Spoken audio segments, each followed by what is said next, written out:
Salut à toi, je suis ravie de te retrouver aujourd'hui dans cette nouvelle vidéo avec un nouveau concept sur ma page. Peut-être que ça existe, je ne sais pas. En tout cas, je ne l'ai pas trouvé. Mais bon, voilà, je vous ai mis à contribution sur Instagram. Si tu ne me suis pas encore, évidemment, n'hésite pas à me rejoindre. C'est là ou là, je ne sais jamais. Et évidemment, voilà, en story, je vous demande très souvent vos avis, de me poser des petites questions, etc. Comme ça, je prends tout et je n'échappe à rien. Donc, le principe de cette vidéo, c'est simplement est-ce que je veux ou ne veux pas, que ce soit dans un futur proche ou lointain, faire telle ou telle chose. Vous m'avez donc mis plein de questions, plein de sujets, donc c'est super. Merci encore. Et je vais répondre à tout ça et vous dire pourquoi je veux ou ne veux pas faire telle ou telle chose. Bien évidemment, on ne parlera donc pas que de grossesse et de bébé. Donc, ceux qui aiment ça, vous en aurez quand même un petit peu. Et pour ceux qui ne sont pas spécialement intéressés, vous aurez plein de choses. Voilà. Premier sujet, est-ce que tu voudrais ou pas déménager? Donc oui, c'est pas quelque chose qui me dérangerait puisque j'aimerais quand même dans un futur assez proche, j'avoue, pouvoir aller vivre dans un autre pays. Idéalement un pays avec du soleil, voilà. Donc forcément pour aller vivre ailleurs, il faut déménager. Maintenant, j'envisage pas ça là, maintenant, tout de suite. Parce que bon, c'est une maison qu'on a achetée, on y a mis tout notre cœur dedans pour la rénover, pour la retaper, etc. Donc clairement, ça me fendrait le cœur de déjà partir, de laisser finalement ma maison, qui n'est pas forcément la plus belle, qui n'est pas forcément la plus grande, etc. Mais ça me ferait vraiment très mal au cœur de la laisser là déjà. Donc oui, je veux un jour déménager, mais pas forcément tout de suite, même si j'attendrai pas non plus d'avoir 50 ans. Enfin, en tout cas, je l'espère. Mais voilà. C'est pour ça que je bosse, je sais pourquoi je le fais, je sais où je veux aller et j'espère que ça viendra. Ensuite, veux-tu ou pas allaiter? Alors, allaiter, donc là je vais vous faire une vidéo sur le sujet. Elle sera sur Instagram dans mes IGTV, je pense pas que je la posterai sur YouTube. Sauf si ça vous intéresse, dites-le moi dans les commentaires, je la mettrai également sur YouTube, du coup dans un mauvais format, mais bon tant pis, je vais pas la refilmer. Puisque non, de base je veux pas allaiter, je veux juste donner la tétée de bienvenue, mais je ne compte pas allaiter.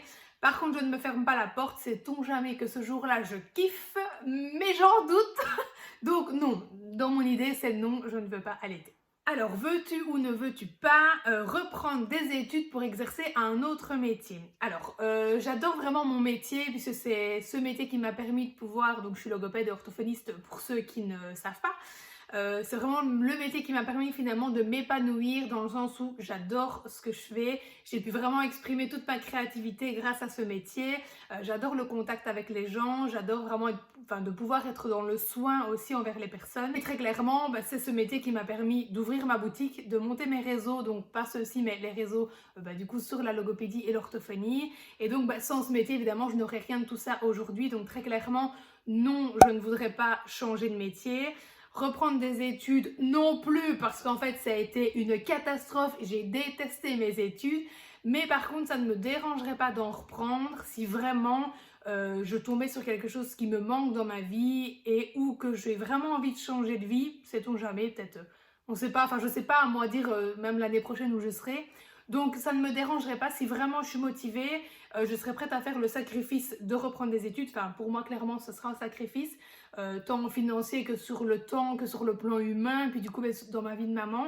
Mais je ne m'empêcherai pas d'en reprendre si vraiment c'est ce que je veux. J'ai eu toute une période où j'ai quand même hésité à me relancer dans les études de marketing, communication, parce que c'est vraiment finalement un aspect que j'adore, que je fais malgré moi dans ma boutique, sur les réseaux, etc., sans être formée, sans avoir de base d'études derrière, etc., et qui vraiment me plaît énormément. Donc c'est vrai que je me disais que en faisant les études, peut-être je serais plus performante, en tout cas au niveau de mon entreprise. Et d'un autre côté, j'aime tellement faire ça de manière instinctive que je ne sais pas si les études me plairaient. Donc voilà, si un jour j'ai vraiment besoin ou l'envie de changer de vie, je le ferai. Mais je ne suis pas certaine que ça passerait par la reprise d'études. À voir. Est-ce que tu voudrais ou ne voudrais-tu pas sauter en parachute? Alors pas du tout, alors pas du tout. Ça doit être incroyable, ça doit être une sensation de dingue, ça doit être magnifique à voir et des sensations vraiment de folie. Je pense qu'on a envie peut-être de vivre dans sa vie, mais clairement non, je ne veux pas parce que j'ai trop peur. Je pense quand même que j'ai le vertige en fait. J'ai jamais pensé que je l'avais, mais je pense quand même que j'ai le vertige parce que si je suis un peu au bord d'un truc, quand même, j'ai l'impression que je vais tomber, j'ai peur. Donc je pense que je dois avoir un peu le vertige. mais c'est surtout cette sensation de chute libre qui ne me convient pas du tout. Je déteste ça. Autant j'adore les manèges à sensations fortes, j'adore être voilà, tournée dans tous les sens, etc. Il n'y a pas de problème. Mais tout ce qui plonge ou qui tombe, non. C'est une catastrophe pour moi. J'ai l'impression que mon cœur il remonte dans mon nez, je vais mourir, je ne sais plus respirer, je ne sais pas crier non plus. Donc ça ne me soulage pas, hein, ceux qui disent qu'il faut crier pour pas avoir peur. Non, donc clairement, sauter en parachute, avoir les lèvres ici qui et ne plus savoir respirer, c'est vraiment un truc qui m'angoisse déjà rien que d'en parler. Bon, maintenant je suis claustrophobe, alors c'est vrai que de ne pas respirer ça me fait peur aussi. Je sais que je passe certainement à côté d'une expérience de dingue, mais j'ai trop de choses qui font que non. Non, non, non. En plus, je fais de l'hypotension orthostatique, comme ça vous saurez tout. Donc je pense que c'est ça aussi qui explique le fait que je me sente très très mal dans les attractions où ça plonge un peu, où ça tombe un peu, parce que bon, dans toutes les attractions qu'on fait, il y a toujours un moment où on tombe, où on plonge, donc pas le choix, il faut quand même que j'y passe si je veux. Mais par exemple, je ne ferai pas le Dalton à Walibi, quoi, ça c'est hors de question. Je pense que l'hypotension y est pour quelque chose aussi, donc franchement, si c'est pour sauter en parachute et finalement arriver morte en bas, moi ça ne m'intéresse pas, quoi, voilà. Alors, est-ce que tu voudrais ou pas une famille nombreuse? Kennedy, non, non, non. Et d'ailleurs, le sujet d'après, c'est est-ce que tu voulais un deuxième enfant? Du coup, je vais répondre les deux en même temps. Déjà, dans un premier temps, j'ai toujours voulu 2 enfants. Maintenant, en avançant, vu un petit peu le monde dans lequel on vit, etc., j'ai plus spécialement envie de faire un deuxième enfant. Je suis même décidée d'en faire qu'une et d'avoir que celle-ci, de bien la gâter, etc., et de profiter d'elle à fond. Maintenant, je me ferme pas les portes parce que peut-être que quand elle sera là, qu'elle va grandir, je me dirai que j'ai peut-être envie finalement d'un deuxième, etc. Mais c'est vrai que là, tout de suite, une famille nombreuse, c'est non. Au mieux, j'en aurai 2. Enfin, au plus, j'en aurai 2. Et au mieux, je n'aurai que celle-ci. Et ça me comblera très, très bien. J'ai pas du tout envie... famille nombreuse, déjà, ça ne me tente pas. Et déjà là, maintenant, un deuxième, c'est non. Parce que, clairement, j'ai trop souffert. Et je suis vraiment pas prête à repasser par là. Ni par la grossesse, ni par les douleurs que j'ai pu vivre. Alors, je sais qu'une grossesse n'est pas l'autre. Et que peut-être que la deuxième grossesse se passera comme sur des roulettes, peut-être, mais j'ai pas envie de prendre de risques. Bon voilà, même si j'ai relativisé et que je suis passée à autre chose, la fausse couche, la grossesse extra-utérine, l'hospitalisation, tous les symptômes, la grossesse actuelle et tous les inconvénients qu'il y a aussi derrière, faut pas se le cacher, clairement ne me donne pas du tout envie d'oser me replonger là-dedans. Donc là tout de suite c'est non, maintenant je me ferme pas de porte, je me laisse le temps et je verrai bien comment ça évoluera. Si ça se trouve dans 5 ans j'en aurai 5 et on se dira ah, heureusement qu'elle n'en voulait pas d'autres.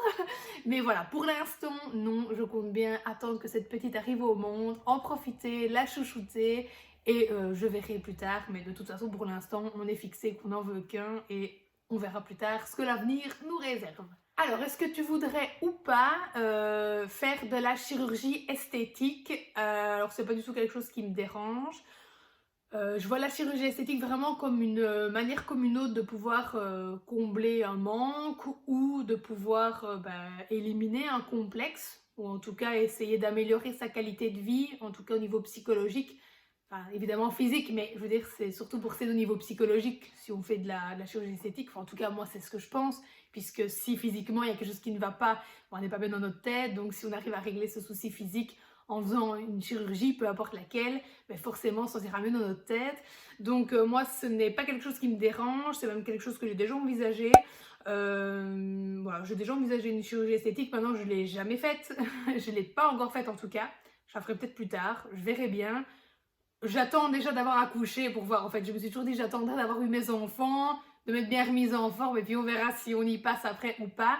Mais pour moi c'est pas du tout quelque chose qui est tabou, c'est pas quelque chose sur lequel je dis non. Et si un jour je sens que j'en ai le besoin ou l'envie, je le ferai sans hésiter. Maintenant voilà, ce serait vraiment pour éliminer un complexe, pas juste pour me refaire les pommettes, lifting, machin, non. Moi je ne voudrais pas que je suis contre ou pour, hein, ça n'a rien à voir. C'est juste que moi ça c'est pas quelque chose qui m'intéresserait, j'ai pas spécialement envie d'aller chipoter vers des choses pareilles. C'est vraiment si je le fais parce que j'ai ce complexe qui ne passe pas et avec les années, bon il est toujours là donc je pense pas que ça passera.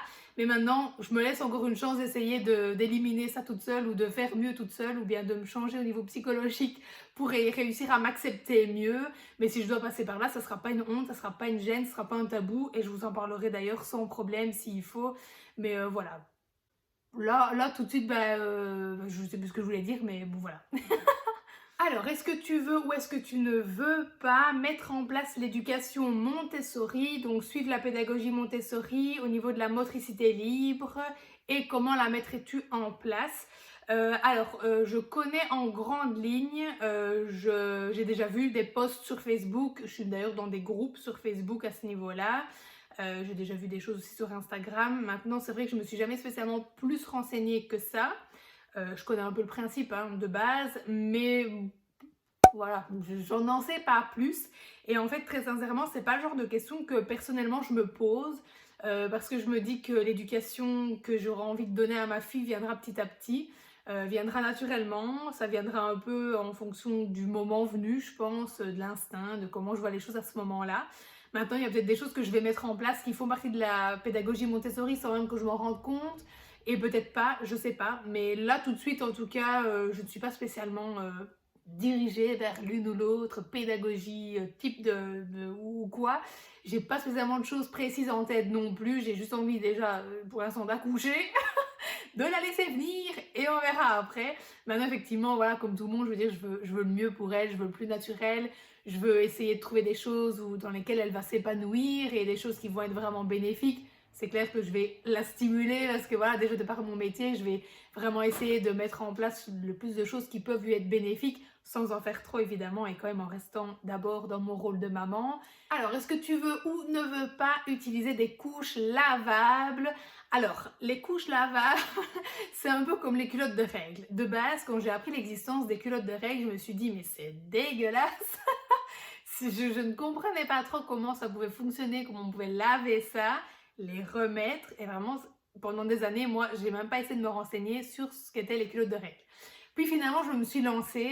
J'ai d'ailleurs fait des vidéos sur ma chaîne à ce niveau-là.